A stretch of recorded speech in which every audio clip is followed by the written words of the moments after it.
All right, let's talk about something you're using this very second, your screen. I mean, it's our window to pretty much everything, right? Work, games, connecting with people.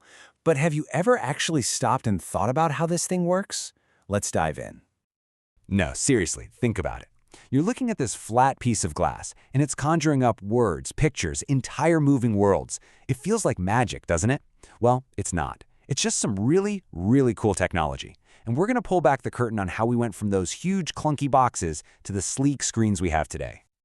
Okay, so our story has to start with the granddaddy of all computer screens, the tech that sat on desks for like decades, the CRT monitor. That's right, the cathode ray tube. If you had a computer back in the day, you had one of these massive things. And at its heart, it was basically this big glass vacuum tube.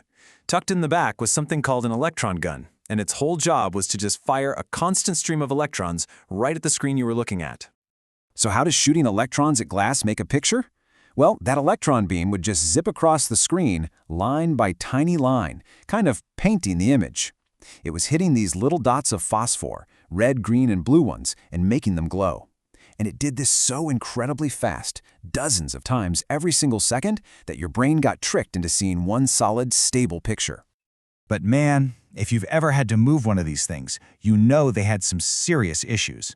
They were just huge because that electron gun needed a lot of space. They weighed an absolute ton, and they drank electricity like it was going out of style. Clearly, we needed something better, something thinner. And those problems, well, they really set the stage for the next big leap in screen technology. So let's talk about the innovation that finally killed the big box and ended up on pretty much every desk and in every single laptop today. And what a leap it was. I mean, the difference was just night and day. LCDs threw out that giant electron gun and replaced it with super thin layers and fluorescent lights. The whole game changed. Suddenly, screens were thin, they were light, and they just sipped power instead of guzzling it. So, LCD stands for liquid crystal display.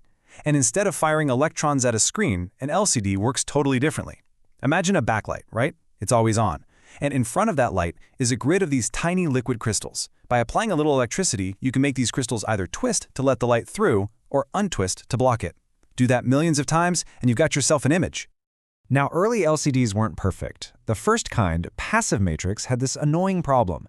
The pixels couldn't turn on and off fast enough, which created that blurry ghosting trail whenever something moved on screen.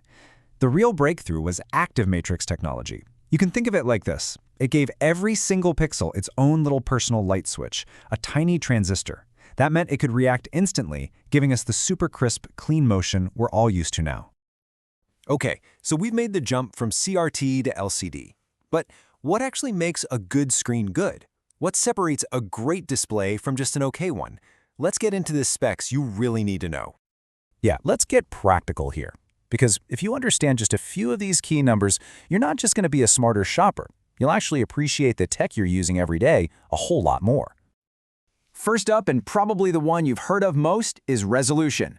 All this is a count of how many individual pixels are on the screen, usually written as width times height. And the rule is simple. The more pixels you can cram in there, the sharper and more detailed your picture is going to look. A really common one is 1920 by 1080, which you probably know as Full HD. That just means you've got 1920 pixels going across and 1080 pixels going down. When you see numbers for something like a 4K display, they're just even higher, which means an even denser, more realistic image. Next up is refresh rate, and that's measured in hertz. This number tells you how many times every second the screen redraws the entire image. Your standard screen is probably 60 Hertz, but for things like gaming, monitors can go way, way higher, which gives you that incredibly smooth motion. A higher rate can also be easier on your eyes, which is a nice bonus. Okay, and here's one that a lot of people overlook, but it's so important: dot pitch. The best analogy is thinking about it like the thread count on high-quality sheets. It's the actual physical distance between each pixel.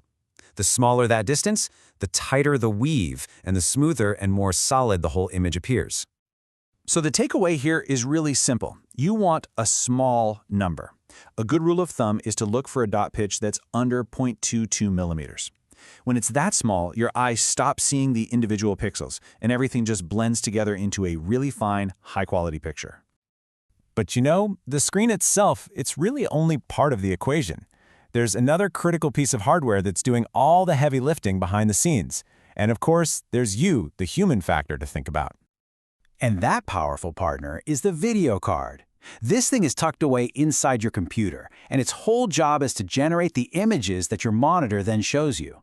Honestly, you could have the best, most expensive monitor on the planet, but if your video card isn't up to snuff, you're just not going to get the performance you paid for.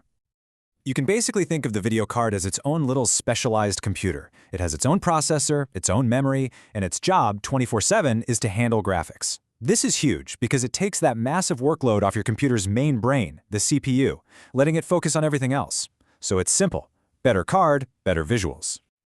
And last but not least, let's talk about taking care of your eyes. To keep from getting eye strain, a couple of quick tips. Try to put your monitor about an arm's length away. You want the center of the screen to be just a little bit below your eye level. And, really important, try to position it so you're not getting any bad glare from windows or lamps. Trust me, it makes a world of difference. So we've come a long way, haven't we? From those heavy boxes firing electrons to these impossibly thin sheets of liquid crystal. The evolution is just mind-blowing, and it really makes you wonder, with stuff like flexible roll-up screens and even transparent displays just around the corner, what's our window to the digital world going to look like next?